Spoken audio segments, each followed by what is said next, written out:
all these marksmen. They wanted to go for the Lunox, they wanted to go for some burst damage and some more magic damage, knowing that Sanford on the Lapu likes to go for just a lot of damage. Remember, yesterday we saw the Hunter Strike, the Bloodlust Axe. This is a very physical Lapu. I would say, with the draft coming in from Blacklist International, this is a very good draft to start game number 1 because it is a very simple draft. This is what is going to give you confidence moving to game 2 onward. So honestly, I'm liking the draft coming in from Blacklist because you can make very little mistakes with this kind of draft, with this kind of gameplay. Yep, signature picks for all of our defending champions. For Echo, I'd like to say the only thing that's missing for me is the split push potential from Benny Cutie. It's not as potent when you're on a hero like Lunox, but what it does have is amazing team fight engagement. A lot of damage when you hit your power spike. Ladies and gentlemen, here we go. Indoor Sinayan and all across the world, I hope you're ready. It's time for game 1 in this best of 7 between Blacklist International and Echo. Looking at both drafts, I would assume that they're not going to fight a lot in the early stages of the game. They're going to fight around Riverside. They're going to fight for the control around the turtle because they want to make sure that they have the levels first. So if you see any kind of rotation, it's all about maximizing the minions to make sure you get as much level 4s on your heroes before going into the turtle phase. With 2 utility junglers, this is what you can expect, right? A lot of emphasis around the mid control. Why? To control the neutral objectives like you mentioned earlier. Mid-control plays such a huge impact in this game, and you can already see for both of the teams, Venus and Haji, Sanji and Yaoi, they're focusing a lot, putting a lot of resources down into that mid lane to create some more pressure, but still, it's Blacklist International who secure the Lethal Wanderer. Okay, so now, looking at Blacklist as well as Echo, not a lot of action will come true. I'm thinking they gotta find a way for Echo to get Yaoi onto level 4 because that is a very big ultimate to have in the turtle fight. It's coming up in roughly 36 seconds. So Echo as well as Blacklist International, both teams, we saw in the best of 5 before, they like to see what the opponent wants to do first. Blacklist is asking Echo, Echo is asking Blacklist. Now Yaoi, he might get engaged for a little bit. He does have the flicker here, pops the flicker just to escape. Blacklist International with a resource advantage before the first turtle spawns in 15 seconds. That's going to be Blacklist here, knowing that they can buy time, but up top, Benny already caught low, flickered out of that. Blacklist International now with 2 advantages in terms of resource, and maybe even Oheb can rotate down below. Oh, but there's 3 members from Echo here. Sanji still clearing the wave. Carl DZ dashes on out. Sanford setting it up. Turtle less than half health. That's going to be the final blow by Edward. Carl DZ going to be stunned up, but has the heavy spin. It does not matter. It's the first blood picked up by Echo, but the turtle will be slain by Blacklist International. Killed or objective. Benny going to be slain in the gold lane. Blacklist strikes back, making it equal.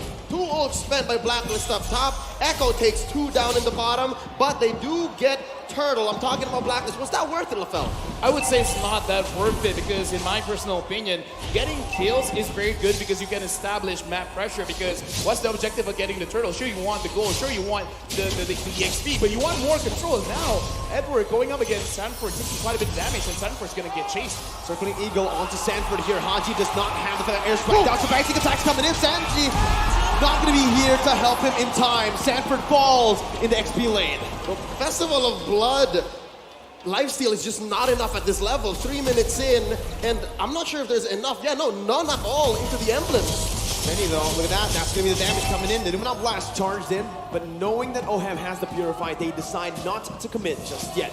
Yeah, looking at all of the emblems as well as the way that they're setting up, Sanford, his personal goal in this game is to get at least 3 kills. Once he has that 3 kills, he will maximize his emblem. Oh, my Venus getting poked out just a little bit.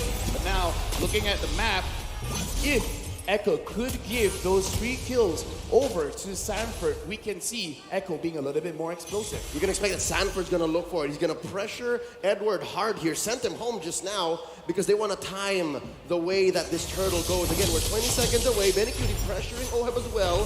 Oh my Venus and Yaoi playing footsies, making sure that their gold laner gets the advantage. The zoning coming in again, right? This is what we kind of expect in the gold lane matchup. Harith, once you get to level 4, isn't really going to be able to threaten the Lunox.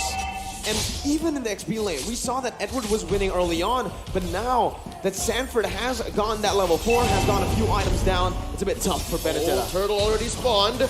Carl Teasy spots out Haji. Sanford, yeah, there's the RWM. Not going to be able to find anything else though. The stun does connect with the Feather Airstrike connecting onto Sanford. The Petrify locks him down. Edward finds the pick up. Blacklist International now with a man advantage. Rotating around Eternal, circling Eagle onto Yao. He's going to be able to find his stun. Carl Teasy jumping in. Newman Black Charge with the Flicker as well. Oheb with no Purify here. Doesn't use it just yet. Why still winning the Retribution battles at the top? This is on force. Now Yaoi going to be able to dodge away for now. That's a lot of burst damage as Yaoi will be slain by Edward. Echo losing out in the straight. Blacklist has amazing battlefield awareness. They knew exactly where every member of Echo was. They almost threatened orange steal from Carl Teasy, but they're not done.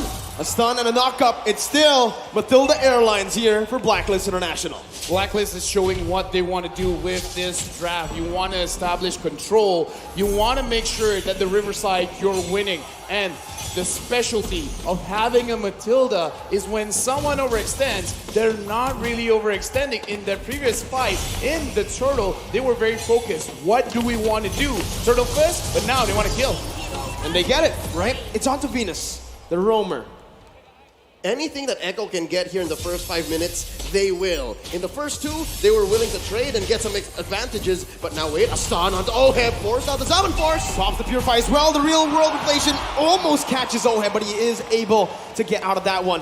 Haji rotating towards the gold lane with a Feather Airstrike to clear it out, protecting his tier 1 up top. This is difficult because we said for Echo, for them to win, they have to win the lanes. Here in the early game, not exactly the story because Blacklist now ahead maybe 1.5k. LaFell, what's going on? I would say it's not enough because Blacklist, they understand this as well. So as long as they delay, as long as they wait for Oheb to get 2 items, then it's basically they're already doing at least half of their win condition. So it's not about Echo not doing it. It's more about Blacklist saying this time and time again, we understand how your draft works, so we're just going to play around it. So even though, okay, so here's the thing.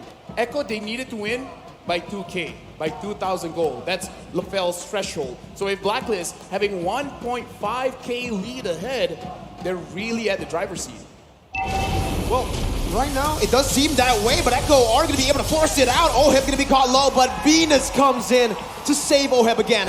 Haji with the rotation, circling Eagle to lock Yaoi down. Good selection right now. So the airstrike will come through. Yaoi going to be able to get the stun down onto Venus before he gets taken low. Now, guess who's here? It's Sanji with the real world inflation. Jumping in, but that you go. It's going to be the guiding win. Haji going to be slain though by Benny, who uses the chaos to take him down. Sanji still poking Venus down. Echo are looking to get the siege down onto the tier 1. Meanwhile, on the turtle side, Carl Teasy is going to be taken low with Sanford with the 2v2. That's the bravest fighter popped into the back line right now. Is Carl Teasy going to be able to find it, and Wise is going to fall. Edward finding the stun onto 2 with the eye for an eye to dodge away from the CC. But still, Echo, they win out on that trade. Not just that trade, but on 2 fronts. They pushed up top, got a kill down bottom, and took the last turtle of the game. We got a lot here because again, 500 goals, that's great, but Sanford having 1 kill. He has 1 stack on his emblem, and now looking at this, Carl Teasy is in too deep. He's looking for a steal here. He does get the orange buff, not punished enough by Black International. Oheb and Haji falling in the gold lane once again. We spoke about this. Winning lanes is how Echo can get it done, and Benny, 3 kills on him right now. Finest example of caster curse. You start talking about it, you start questioning it, and it comes up almost immediately. Yaoi with the Numenal Blast. Definite welcome to cancel it out. That's the anti-CC coming in. As Sanji does the damage onto the tier 1. Bravest fighter by Sanford just to get out. Gets that anti-CC down, unstoppable. Meanwhile, Blacklist International trying to make their way up to the gold lane. Gonna be poked down by Benny as Carl Teasy sieging down that tier 2 in the gold lane. Carl Teasy gonna be careful here. Takes the turret down. Gets out with relative ease. What a swing for the House of Highlights. Unbelievable. I can't believe that maybe 4 or 5 minutes ago we were talking about how Blacklist was ahead, possibly way past the LaFell threshold, but now it's Echo who's pushing it, 2.5k ahead. Well, they have gone way and above the threshold, and the way that they did it is because they understand, okay, we're just gonna stay in lane. There's no use trying to out-rotate Blacklist at this point, so we're just gonna say because Oheb is gonna be the one that's gonna deal a lot of the DPS damage later on, so shut him down first. Right now, there might be a skirmish in mid. but the airstrike was used up just to clear up the waves. Echo, with this composition so far, can constantly be threatening these sieges, and also, they can also be looking for a lot of plays on the map. A lot of kill pressure here in their lanes. Yep, and that's why they're ranked first in average kills so far, 16 plus, because the way that they attack the game, the way that they approach it with their strategy is they want to convert from kills. They don't want to take objectives only. They want to win first and then go from there, which is, I think, what they're doing here. They're baiting the Lord. This is a Lord dance if I've ever seen one. Oh, Sanji's taken low. Edward jumps in, but Sanji flickers out for the final blow. The Petrify still available by Edward right now as he uses eye for an eye, but Sanford notices that. Jumps in with the bravest fighter. A lot of resources spent already as Wise looks for a better position. Haji gonna be able to actually dash in with the wings by wings. As that's when the Moonton Blast connecting onto Edward. Edward gonna be taken low, taken down by Sanford. And that's gonna be a 50-50 play around the Lord. Wise here versus Cartesi, and Carl takes it down. It's a force by Oheb. Not enough to deal the damage right now as Yaoi's gonna be able to get the stun down onto Haji, who's gonna be able to dash out of that one with the wings by wings. Feather airstrike to snipe Sanji down. Benny! With the dash, takes the kill onto Haji. Was that Benny Cutie DD? No, didn't even need the flicker.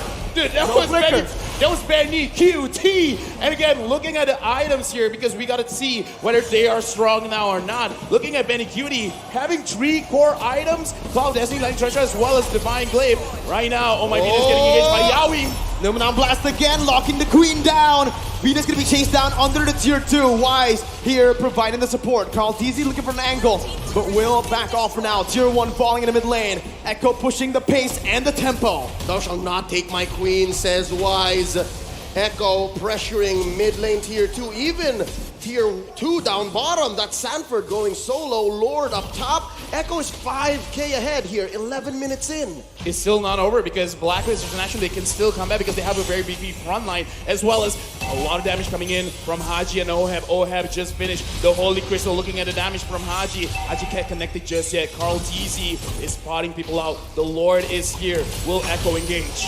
They will. Numenon Blast charged up already. Just to zone the other members away as Oheb jumps in with his Force. Wise in the front lines, providing the support. Real world manipulation, baited in. Sanji not dealing enough damage for now. Blacklist just backing off. Echo doing the same thing, noticing they have the lead. It's disciplined plays from Echo. Relatively safe defense and siege from Echo. They did their best to get the most out of that Elemental Lord, but we have a Luminous one possibly coming up in a minute and a half, forcing out a feathered airstrike. Echo is relentless. They're not leaving.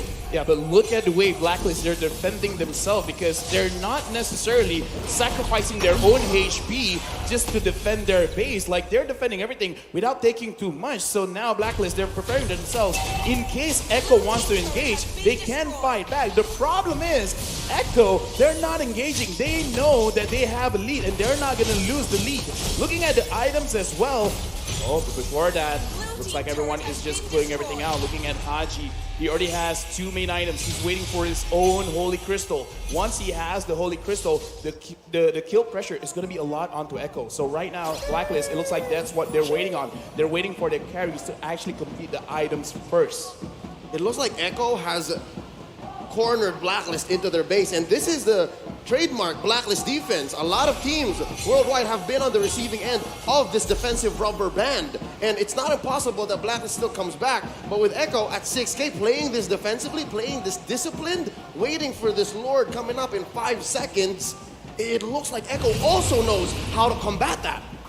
It's gonna be really tough now with a 7,000 gold lead technically built up by Echo. But with Blacklist minimalizing their losses, it seems like despite that 7,000 gold deficit, they're still able to contest, they're still able to open up the map without grouping up as 5. Yeah, looking at the map as well, Blacklist, they're not really moving away from each other. They should understand that this Lord is going over to Echo for free. Having that Lunox makes it very difficult for you to contest. And that's the power spike we're looking at. Echo, this is the inevitable. They have set themselves up for success here. And for Blacklist, the answer is to send Agent Zero, send Edward into the long lane and try to push that, because not a single tier 1 has fallen for Echo. They didn't even have to use the Retribution, by the way. So Carl TZ was able to steal the purple buff away. So right now, again, Echo just building up the way, slowly but surely, to finally take some base turrets down. This is what kind of feels bad as a Baras. You kind of don't care too much about your buffs getting taken away, but what you do care about is it's hard for you to maintain those stacks because Baras is at his strongest at like, what, 15 stacks? Because looking at Wise now, that is a pretty small Wise. That's a small dinosaur there, and you're right. While Echo's taking away even the small camp, the small creeps in Blacklist jungle, and then freezing the waves, waiting for it to sink with this Lord, then this is the best that Blacklist can do. Oh, there's a couple of ults spent in. Oh, very low. And we're gonna be caught in the Moonon blast as Benny jumps in with the damage! And that's the combo, the notorious one. As Echo now looking for the siege into the base turret in the mid lane. Lord still marching in the top lane. Concealed play gonna be popped in. Echo looking for more. That's about the air strike popped in, but look at Stanford, he flickers under! Haji, but he's gonna be able to get out for a bit. Haji gonna fall. The circling eagle does not save the queen. Oheb, the last man standing, but Echo will secure game number 1. Ang limang Echo fans make noise all around as their team takes game 1. It's a long journey, folks. It's a marathon, not a sprint. So game 1 is great for momentum, but they still gotta watch their backs. Blacklist will pick up so quick from this victory. Looking at